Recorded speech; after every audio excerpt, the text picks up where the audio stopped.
flight of 6 B24s based on Anguar Island in the Carolines head out on a hazardous daylight mission to Jap-held islands in the Palau group. Air Force cameras follow our planes through layers of overcast as they draw near the target.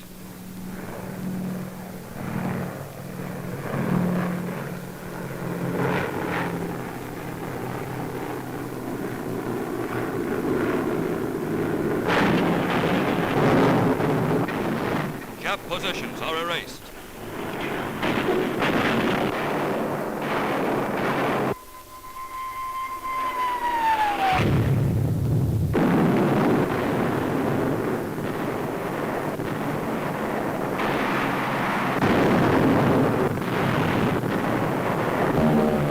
The Liberator is hit.